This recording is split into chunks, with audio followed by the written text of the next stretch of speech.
नमस्ते स्टूडेंट्स। आज हम अवलोकन के बारे में जानेंगे कि अवलोकन क्या होता है।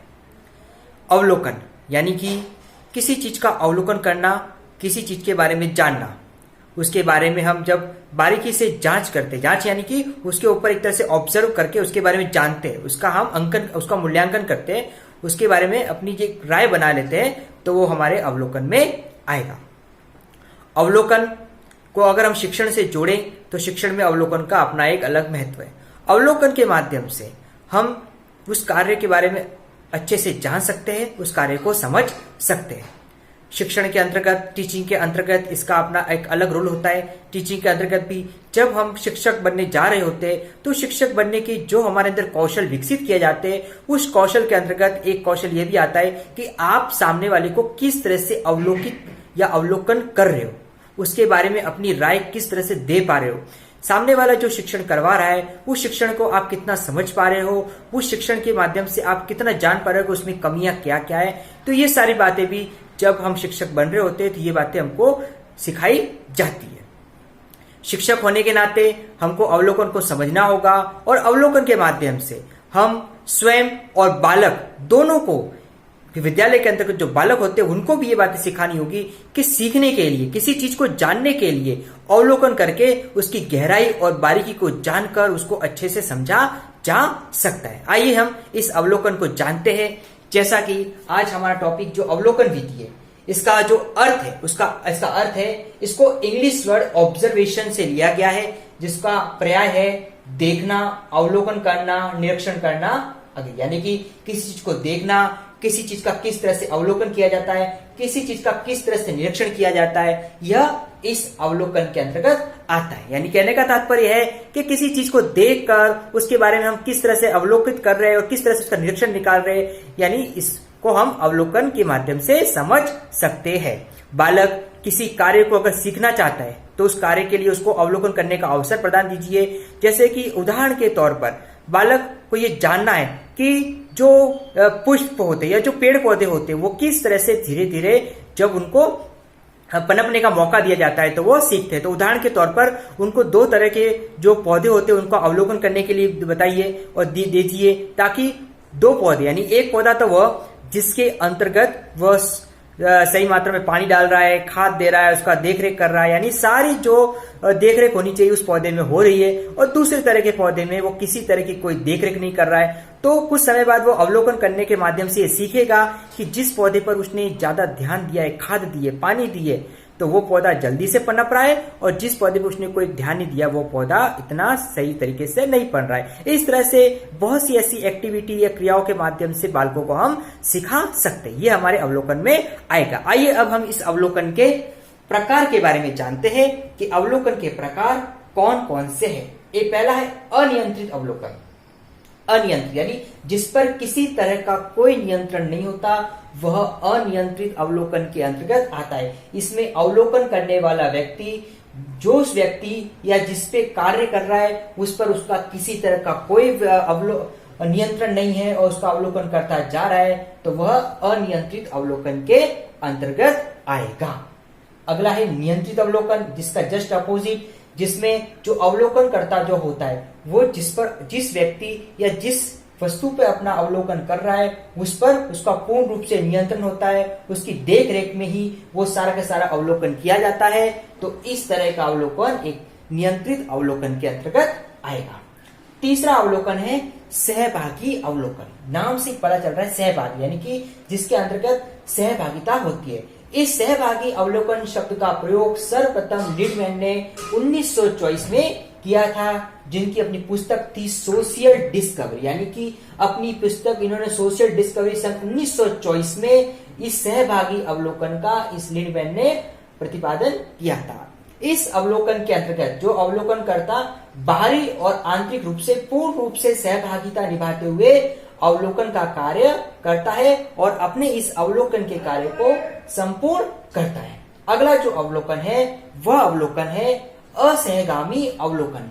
इसका जस्ट अपोजिट असहगामी यानी जिसमें किसी तरह की कोई सहभागिता नहीं होती, वह अवलोकन असहगामी अवलोकन में आता है। इसमें जो अवलोकन करता होता है वो पूर्ण रूप से तटस्थ होता है। तटस्थ का मतलब उसका दृष्टिकोण तटस्थ होता है, वह उसमें किसी तरह का कोई हस्तक्षेप नहीं करता है, उसमें उसकी कोई सहभागिता नहीं होती है और अवलोकन करता उसकी गहराई में पहुंचता है। यानी कि तटस्थ बनते हुए, तटस्थ दृष्टिकोण को अपनाते हुए इस अवलोकन में, असहगामी अवलोकन में उसकी गहराई में पहुंचने का कार्य अवलोकन करता इसके अंतर्गत करता है।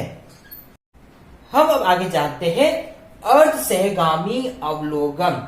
अर्ध सहगामी यानी कि अर्ध सहगामी का अर्थ हुआ कि इसके अंतर्गत जो अवलोकन करता होता है कुछ कुछ पहलुओं पर अपना सहयोग करते हुए, कुछ कुछ पहलुओं पर अपना हस्तक्षेप करते हुए उसका अवलोकन करता है। यानी कि इस तरह के अवलोकन के अंतर्गत किसी कुछ कार्य में अपना हस्तक्षेप करके जो अवलोकन, किसी कार्य में अपना सहयोग करके जो अवलोकन किया जाता है वो अर्ध सहगामी अवलोकन के अंतर्गत आता है।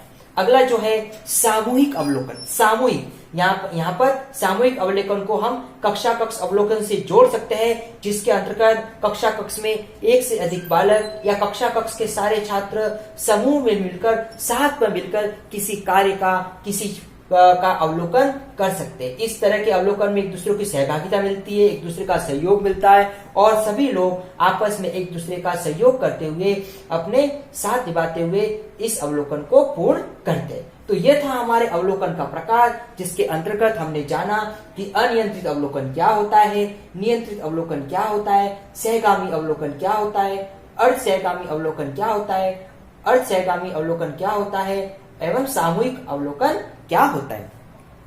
इस अवलोकन के प्रकारों के आधार पर हम ये कह सकते हैं कि अवलोकन का अपना एक अलग महत्व है, इसका एक अलग अलग रूप है और इसी रूप के आधार पर अगर हम को जो सही लगे, जहां तक की जरूरत हो, कक्षा कक्ष में हम सहगामी अवलोकन का सहारा लेकर इस अवलोकन का प्रयोग करके कक्षा कक्ष में बालकों के सहयोग से, अध्यापक के मार्गदर्शन से, बालकों को जिसके बारे में वो जानना चाहता है, जो समस्या उनके सामने उत्पन्न हुई है या उत्पन्न हो रही है, उसका उत्पन्न करके हम एक तरह से बालकों को अवलोकन निरीक्षण के लिए तैयार कर सकते, ताकि हम कह सकते हैं यानी करके सीखना, यानी बालक जिस कार्य को देख कर सीखता है, जिस कार्य को समझ कर सीखता है, वो कार्य बालक जल्दी से समझता है, जल्दी से सीखता है। जिस कार्य को अंदर बालक क्रियाशील रहता है, जिस कार्य के लिए क्रियाशीलता रहती है, वो कार्य जल्दी से और सही से निपुण किया जा सकता है।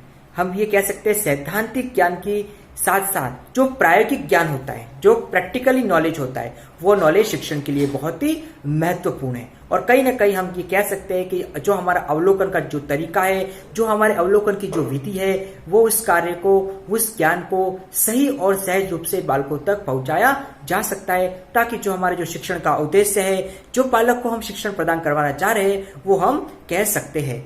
हम इस विषय के माध्यम से ये समझे कि हम जो बच्चों बचपन जो विषय है, उसमें जो बच्चे यानी जो स्कूल के जो बालक होते हैं, उनकी मनोदशा को ध्यान रखते हुए उनकी बहुत सी ऐसी जिज्ञासाएं होती है, उनके बहुत से ऐसे जो सीखना चाहते हैं, उनसे उसके बारे में हम बालकों को सिखा सकते हैं, उनको हम मार्गदर्शन प्रदान कर सकते हैं, ताकि बालक अपने वास्तविक ज्ञान से, जो ज्ञान वो देख रहा है, उससे हम सहज रूप से सीख सकता है। आइए हम अब इस जो अवलोकन है, उस अवलोकन की उपयोगिता को समझते हैं, यानी कि जो अवलोकन है ये इतना क्यों उपयोगी है। इसकी जो दो मुख्य बातें हैं जिसके लिए इसका उपयोग है, वो है कि समस्या का चयन और अवलोकन, यानी कि इसके अंतर्गत हम समस्या का चयन करते हैं और उसका अवलोकन करते हैं, क्योंकि जब तक कोई समस्या हमारे सामने नहीं होगी तो हम उसका ऑब्जर्वेशन नहीं कर सकते। इसलिए इसमें समस्या का चयन किया जाना चाहिए और इसका सही रूप से अवलोकन किया जाना चाहिए। अगला है परिणाम विश्वसनीय है। इस अवलोकन विधि के अंतर्गत जो परिणाम होते हैं वो पूर्ण रूप से विश्वसनीय होते हैं और वैध यानी कि वैलिड होते हैं।